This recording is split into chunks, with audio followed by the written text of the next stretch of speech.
What is investigative journalism? It's a practice when reporters spend months, even years, investigating a single topic. Usually the topic of interest is government corruption, serious crimes, or corporate wrongdoing. Investigative journalists would be nicknamed muckrakers because of the anger that it would ignite within its readers. Let's explore one of the earliest muckrakers to pave the way for investigative journalists.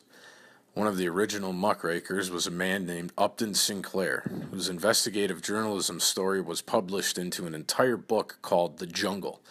In 1904, the Meatpackers Union in Chicago went on strike, demanding better wages and better working conditions.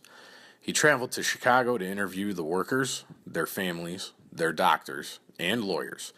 Even though the book was fictional, it portrayed very real working conditions employees were faced with daily, breaking their backs trying to manually lift hundreds of pounds of dead animal or catching disease and sickness from the unsanitary conditions they had to work in.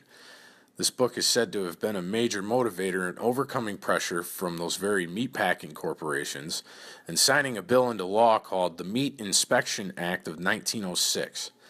The law gave inspectors permission from the U.S. Department of Agriculture to stop any bad or mislabeled meat from entering interstate and foreign commerce. This law greatly expanded federal government regulation of private enterprise. The meatpackers, however, want a provision in the law requiring that the federal government, rather than themselves, pay for the inspection. But at least nowadays, our meat and the employees that prepare it for us are safe.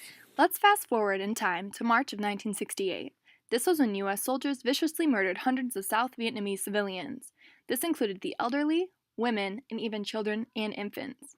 This horrific event was covered up for an entire year by higher command until a soldier who was not involved in the massacre spoke out.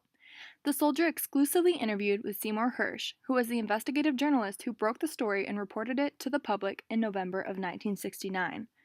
Hersh interviewed multiple friends, comrades, and Second Lieutenant William L. Calley himself, the man who was on trial for the My Lai murders. He found that Calley and his platoon were ordered to attack the village by higher ranks. Therefore, Calley and other members of his brigade should not have been completely to blame for the massacre. Hersh's efforts in digging up the truth earned him the Pulitzer Prize in 1970.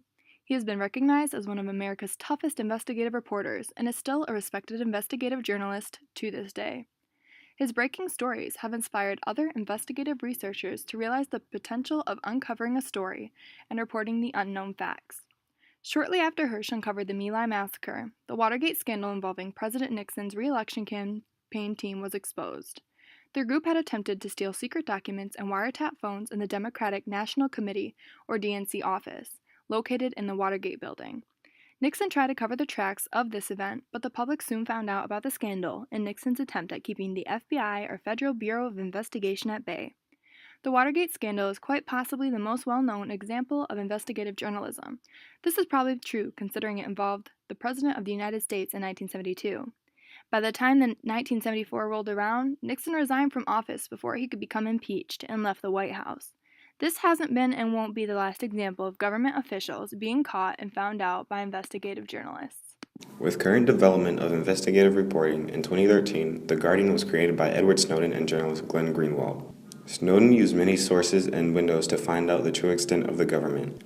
How Snowden acquired that info was via technology. This type of journalism evolves from past abilities because instead of interviewing and talking with many different people, he reached all of his information by doing heavy research.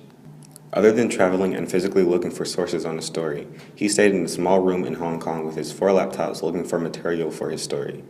The Guardian had been awarded the Pulitzer Prize in 2014 for revealing how the NSA, National Security Agency, uses different outlets of the digital world to spy on people.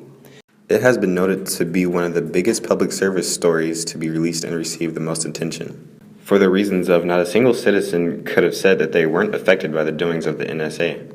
Investigative journalism is more than the surface level of facts and thoughts.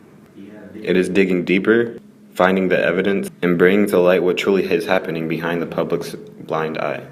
Without investigative journalism, we would be unaware of what is going on in our cities, states, country, and even international affairs. Finding the facts in a world full of lies can be difficult, but thanks to the journalists who dive into their work and take time searching for the truth, the public can always be wary of what they hear.